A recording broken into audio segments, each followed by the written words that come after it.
Eh bien, le Seigneur soit loué. Dave va jouer au golf aujourd'hui. Et je suis là toute seule. Le Seigneur soit loué. J'aurais voulu qu'il m'emmène quelque part, mais Dieu, c'est mon joug et je vais le porter. Merci Jésus.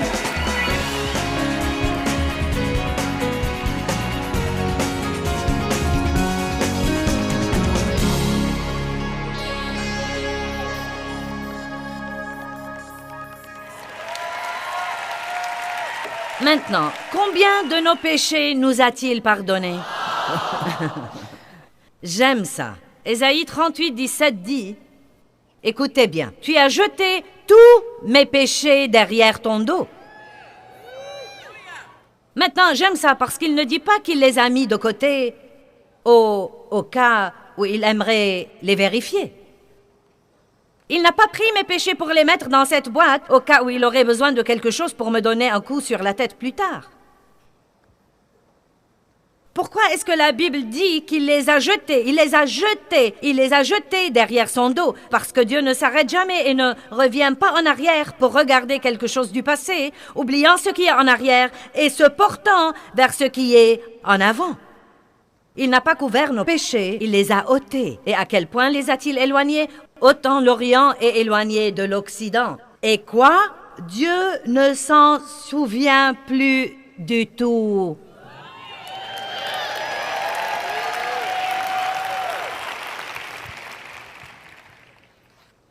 Donc, s'il ne regarde pas vos péchés, pourquoi continuez-vous à les regarder? Vous savez, nous passons beaucoup trop de temps à revoir et revoir et revoir tout ce qui ne va pas chez nous. Tout ce que nous avons fait de mauvais. Nous avons mauvaise conscience et nous nous sentons tout le temps coupables. Mais la Bible dit clairement dans 1 Jean 1,9, « Si nous reconnaissons et confessons nos péchés, il est fidèle et juste pour nous pardonner tous nos péchés. Et comprenez ceci, il nous purifie continuellement de toute iniquité. » Vous savez quoi, la plus grande majorité des gens, même des chrétiens, ont mauvaise conscience. Au tréfond d'eux-mêmes, il y a une culpabilité, une honte, un blâme. Et je vais vous dire ce que je crois. Dieu m'a mis ça sur le cœur dernièrement et je le crois. Je crois que c'est quelque chose que je devrais prêcher davantage. J'ai même une idée pour un livre à ce sujet. Je crois vraiment qu'au lieu de regarder le chemin qui nous reste à faire, nous devons commencer à célébrer notre progrès. 50% de vous pensent que c'est une bonne idée et les autres ne sont pas sûrs. Vous savez pourquoi? Parce que c'est une idée étrangère. Vous savez quoi? Nous n'y pensons pas assez parfois pour nous rendre compte du progrès que nous avons fait. Non, mais la plupart d'entre vous n'auraient pas pris une journée de vacances pour venir à l'église un vendredi matin pour écouter une dame crier après eux pendant 2 heures. Il y a 5 ans. Vous n'auriez pas fait ça. Vous avez changé. Vous avez changé. Et vous changez continuellement. Et le fait d'être assis là aujourd'hui veut dire que vous changez. Car quand nous venons à la parole, vous êtes changés à son image de gloire en gloire en gloire. Il est facile de se lever tous les jours et de penser « Oh mince alors, j'étais si impatiente hier.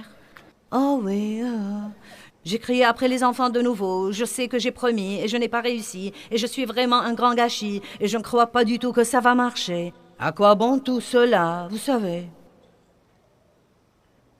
Ou de penser « Je ne suis pas là où je dois être, mais Dieu merci, je ne suis plus où j'étais auparavant. » Vous savez, à mon avis, ce qu'est le progrès? Le fait de reconnaître mes bêtises quand je les fais, c'est un progrès. Et croyez-moi, je les reconnais tout le temps. Non, mais je n'exclus rien.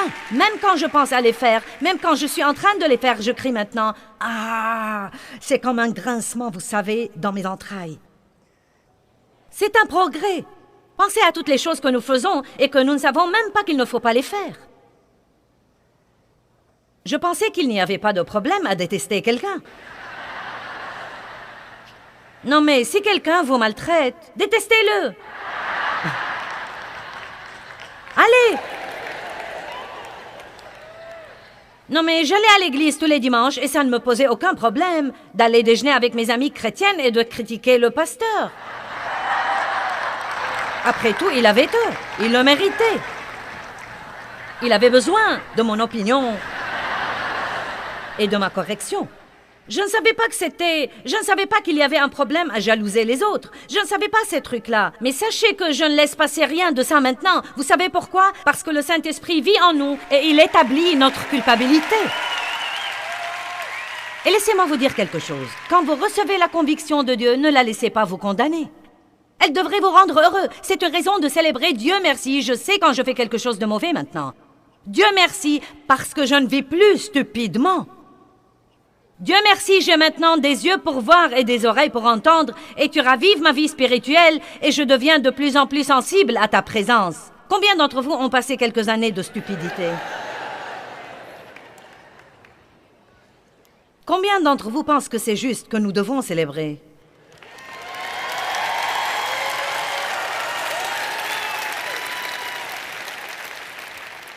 Je vous défie d'aller déjeuner avec quelqu'un et au lieu de rester là à parler de tous vos problèmes et de tout ce qui ne va pas et de tous les trucs stupides que vous faites toujours, pourquoi ne pas parler de votre progrès? Vous savez quoi? Il y a 30 ans, quand je ne faisais pas à mon idée en tout, je restais en colère pour 3 semaines et n'adressais pas la parole à Dave.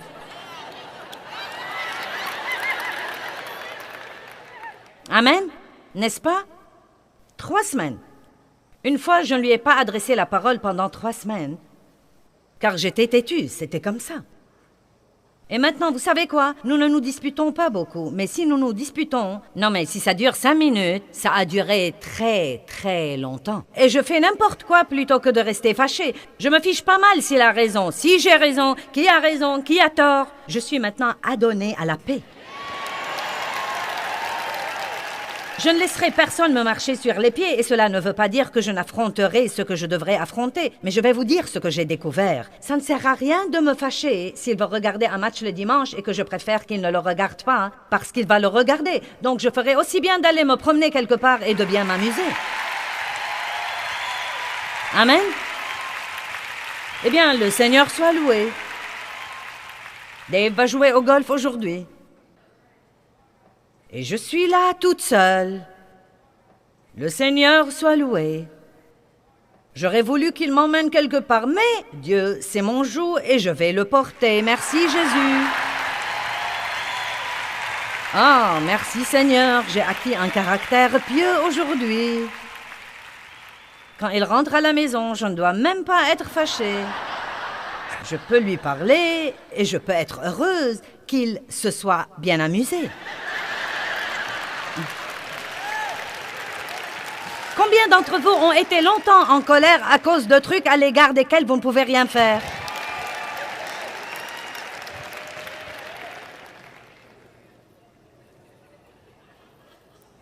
Célébrez votre progrès.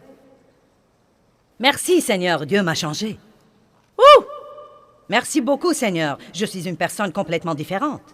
Croyez-moi, je me risque à dire que 99% du temps maintenant, je suis vraiment heureuse.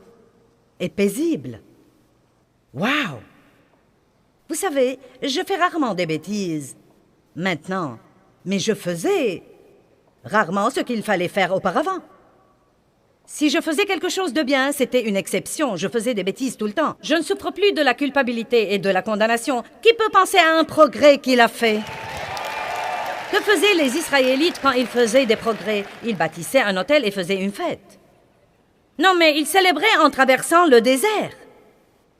Alors, ils bâtissaient toujours des hôtels et ils faisaient des fêtes et toutes sortes de trucs. Quand ils ont traversé la mer Rouge, ils ont sorti leurs tambourins, ils ont dansé, ils ont chanté. Je ne crois pas que nous faisons assez de fêtes. Je ne crois pas que nous célébrons assez.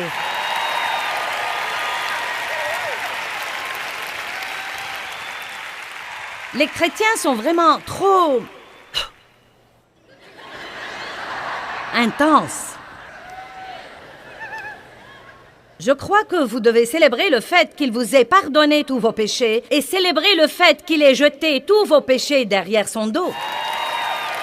Et oui, nous faisons toujours des erreurs, mais ça ne surprend pas Dieu, parce qu'il sait tout. Non, mais il savait tout ce que nous allons dire, toutes les pensées que nous allons penser, toutes les erreurs que nous allons faire, avant de nous dire « Je t'adopte dans ma famille. Je te choisis comme mon enfant. Il vous connaît mieux que vous ne vous connaissez vous-même, et il n'est pas le moins du monde rebuté par vos erreurs. »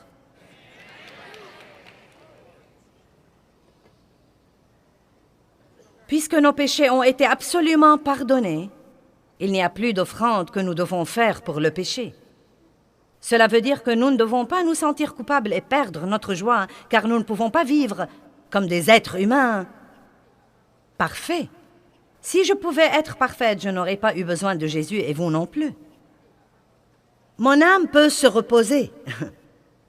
Dieu soit loué, laissez-moi vous dire à quel point c'est merveilleux.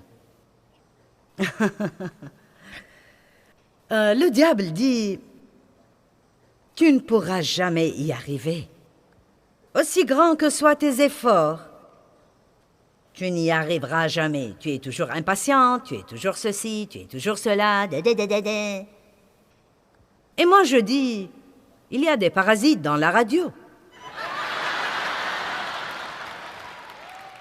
Laissez-moi la régler sur une autre fréquence.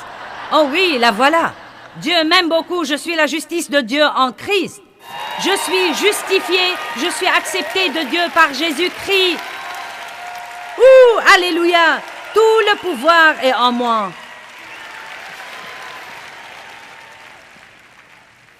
Maintenant, puis-je vous dire quelque chose? Je vis de cette façon. Et si vous ne prenez pas la décision de vivre de cette façon, vous n'allez jamais avoir ce que vous voulez. Je me parle toute seule à haute voix. Je fais des réunions avec moi-même. Je me dis de me lever et de me redresser. Et parfois, quand je me sens je prends un bout de papier et j'écris à la main toutes les choses pour lesquelles je dois être reconnaissante. Allez, vous devez combattre le bon combat de la foi. Le diable vous hait.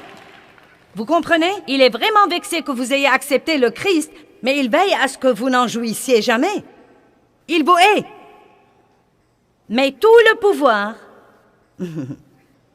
tous mes péchés ont été jetés derrière son dos. Oh, voici un autre bon verset.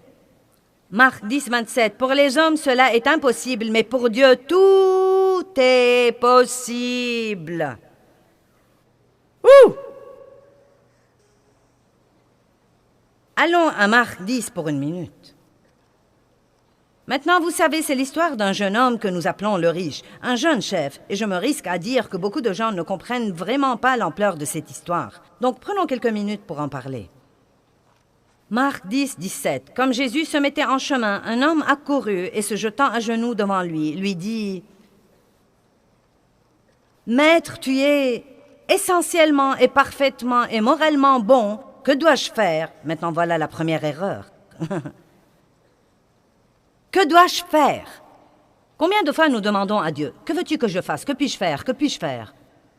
Que puis-je faire? » J'ai pensé l'autre jour à quelqu'un qui avait un problème dans sa vie et j'avais prié pour lui et prié et rien ne semblait changer et pourtant, autant que je sache, je me suis surprise à dire, « Dieu, que puis-je faire? » Et le point essentiel, c'est qu'il n'y a rien que nous puissions faire. Nous pouvons faire confiance à Dieu, nous pouvons prier et croire que Dieu peut faire ce que nous ne pouvons pas faire. Laissez-moi vous dire ce qui est impossible. On ne peut pas changer les gens. Allez, maintenant beaucoup d'entre vous pourront avoir leur âme en vacances aujourd'hui avant de sortir d'ici, si vous vous rendez vraiment compte que vous n'allez pas changer cette personne à qui vous êtes marié. Allez, aidez-moi. Je peux entendre certains d'entre vous dire « Eh bien, s'il ne change pas, il n'y a pas moyen que je puisse le supporter. » Je puis tout par le Christ qui me fortifie. Si c'est là que Dieu veut que je sois, je peux être là, et je peux être là avec joie, et je peux être là avec paix. Allez, les miracles ne viennent pas avec les « je ne peux pas ». Que puis-je faire? Que puis-je faire? Vous ne pouvez pas changer l'économie, vous ne pouvez pas changer... Oui, vous pouvez instruire vos enfants, mais vous ne pouvez pas en faire ce que vous voulez qu'ils soient. Vous ne pouvez pas les rendre plus intelligents et les amener à étudier davantage. Instruisez-les selon la voie à suivre, faites de votre mieux, puis donnez-les à Dieu.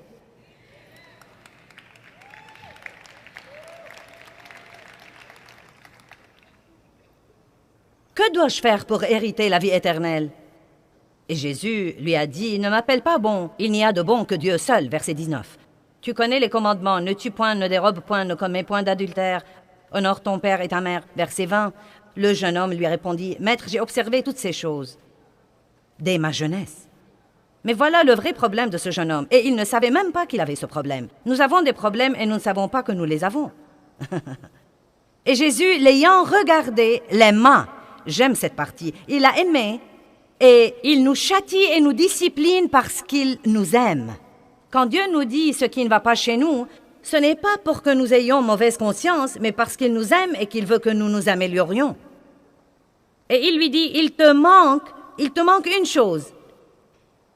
Va, vends tout ce que tu as, donne l'argent aux pauvres et tu auras un trésor dans le ciel. Ce verset déconcerte certains.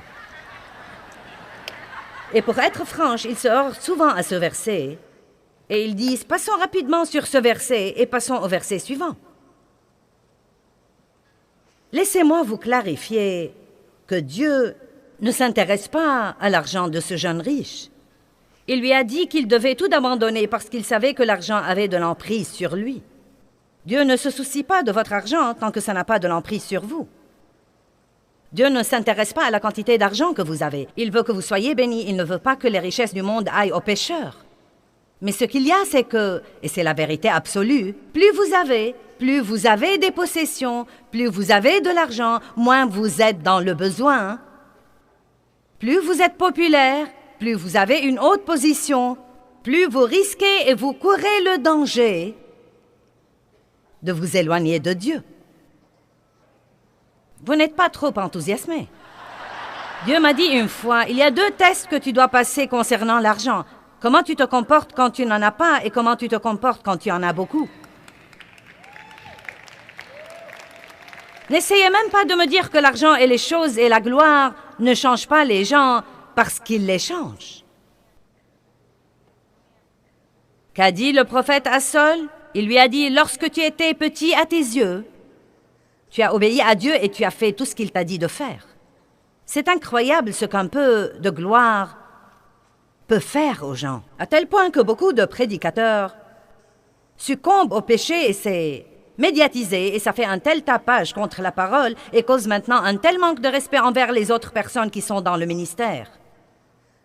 C'est tragique. Et la plupart d'entre eux, si vous allez au fond de ce qui leur est arrivé, ils ont commencé bien, mais ils en sont arrivés au point où ils ont senti qu'ils avaient tant de pouvoir qu'ils pouvaient faire tout ce qu'ils voulaient faire et n'en seraient pas tenus pour responsables. Et donc ce jeune homme a dit, « Que dois-je faire ?» Eh bien, il a pu observer la loi, mais il n'a pas pu s'empêcher d'être avide. Vous pouvez être religieux, mais c'est les questions du cœur qui comptent pour Dieu. Et donc, il a dit, verset 22, « Écoutez bien, mais affligé de cette parole, cet homme s'en alla tout triste et chagriné, car il avait de grands biens. Maintenant, vous savez, dès que Jésus lui a dit, « Renonce à ton argent », l'homme est devenu triste et déprimé. Essayez de recevoir des offrandes. Laissez-moi vous dire quelque chose. Parfois, votre humeur tout entière est affectée. Vous pouvez presque sentir ces murs invisibles qui s'élèvent. Les voilà, ils essayent de vous prendre votre argent. Dieu ne nous demande pas de l'argent parce qu'il en a besoin, c'est un test. Il ne s'intéresse pas à votre argent si vous êtes un canal et non pas un réservoir. Voyez, il a dit à ce type, verset 23, Jésus regardant autour de lui dit qu'il sera difficile à ceux qui ont besoin des richesses et qui se confient dans les richesses d'entrée dans le royaume de Dieu. Donc, il dit que vous pouvez avoir des richesses, mais si vous ne les utilisez pas là où il faut, elles vont avoir de l'emprise sur vous et vous aurez du mal à obéir à Dieu et à le suivre et à demeurer fort en lui. Les disciples étaient excessivement perplexes et étonnés. Ils se sont probablement sentis comme vous vous sentez ce soir. Eh bien, je ne peux jamais rien posséder si je veux servir Dieu. Et de toute façon, il continue et il dit, « Il est plus facile à un chameau de passer par le trou d'une aiguille qu'à un riche d'entrer dans le royaume de Dieu. » Eh bien, voici la chose. Elle sera instructive pour certains de vous. Le trou de l'aiguille était en fait une porte à Jérusalem. Nous ne parlons pas d'une aiguille à coudre et de faire passer un chameau par son trou. C'est là que nous devons comprendre. Le trou de l'aiguille était une porte à la ville de Jérusalem, qui était une très petite porte, et le seul moyen pour qu'un chameau puisse la passer était de descendre à genoux et de la passer comme ça. Maintenant, ce que dit Dieu, c'est que si vous vivez à genoux,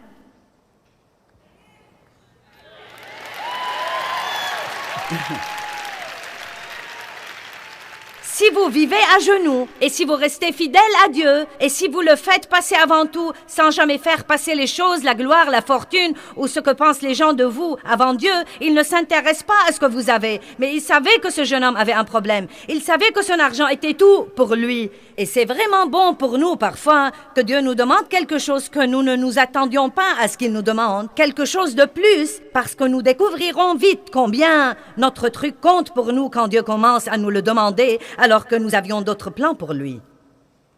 Oh, vous n'êtes pas content?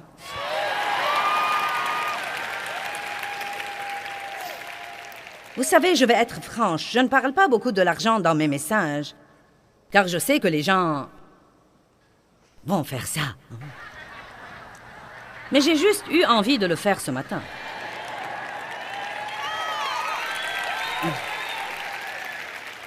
Puis il dit, bonté divine, il dit, il n'y a personne qui ait quitté maison ou champ ou sœur ou frère ou père ou mère pour l'amour de moi qui n'en reçoive maintenant en ce temps-ci 100 fois autant. Eh bien, il n'essayait pas d'enlever au type les trucs qu'il avait. On ne peut pas savoir ce que ce type aurait fini par avoir s'il avait fait ce que Dieu lui avait dit de faire.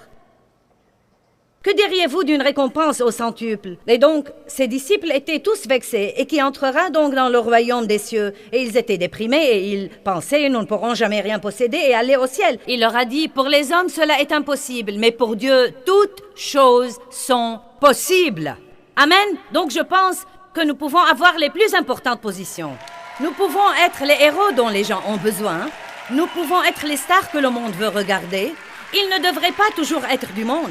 Je crois que les chrétiens devraient être stars de ciné et que les chrétiens devraient être stars de musique et que les chrétiens devraient être des héros et que les chrétiens devraient être des stars sportives. Je le crois vraiment. Mais le seul moyen d'avoir ce genre de truc sans que cela nous fasse ce qu'il fait au monde, c'est d'y entrer humblement et à genoux. Allez! Je prêche mieux que vous ne réagissez. Amen. Plus ce ministère grandit, plus ça me fait peur. Plus de temps je dois passer à genoux. Écoutez, je suis bien consciente de ce que peut vous faire la popularité. Et je prie Dieu tout le temps de m'aider à me rappeler d'où je suis venue et de me rendre compte que je peux y revenir rapidement sans lui. Tout est possible pour Dieu. Vos enfants peuvent changer avec Dieu. Votre mariage peut changer avec Dieu. Vous pouvez changer avec Dieu. Vous pouvez avoir tout ce que le monde vous offre et pourtant faire passer Dieu avant tout. Mais sans lui, vous ne pouvez absolument rien faire. Amen. Nous parlons du monde aujourd'hui et de ce qui se passe dans le monde. Vous savez, qu'arriverait-il si le gouvernement disait « Nous allons fermer pour 3 jours et prier ».